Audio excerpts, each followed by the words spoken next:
समस्त को नमस्कार। आज विश्व मातृत्व दिवस अवसर रे मु जोग परिवार समस्त सभ्य मान को प्रथमे शुभेच्छा जनाऊँगी। देयर इज ए सेइंग कथार अछि, जननी जन्मभूमिश्च स्वर्गादपि गरीयसी। Mother and motherland are greater than the heaven. माँ आ मातृभूमि स्वर्ग टू आउरी उच्चा। से माँ जी की जन्म दिए तार छुआ को सी हूची तार प्रथम शिक्षयित्री।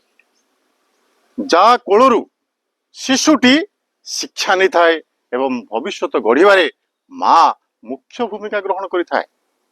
शिवाजी, राणा प्रताप ए भली देशप्रेमी मानकर माँ मुख्य भूमिका ग्रहण करथिले सेमानकु गढ़िबारे।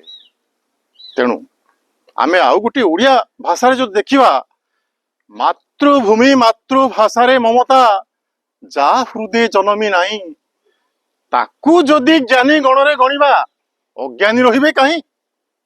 जा हृदय रे माँ मातृभूमि प्रति ममता आसेनी, ताकू जदि ज्ञानी गणरे गण दबा अज्ञानी कुआडे जिवे। तेणु माँ को सबुबले सम्मान दिया जाइछि।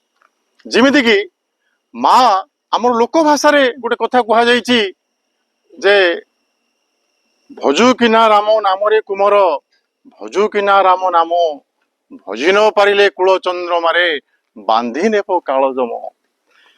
के कांदिब दिन दशरे कुमर, के कांदिब दिन बार, माता एका तोर रोदन करिब मरिबार जुगान्तर। सी माँ मला पर्यंत गोटे प्राणी संसार रे ता पिला मला पर्यंत से रोदन करुथबो। तो माँ रो भूमिका यथेष्ट गुरुत्वपूर्ण ए समाज रे। नमस्कार। हृदय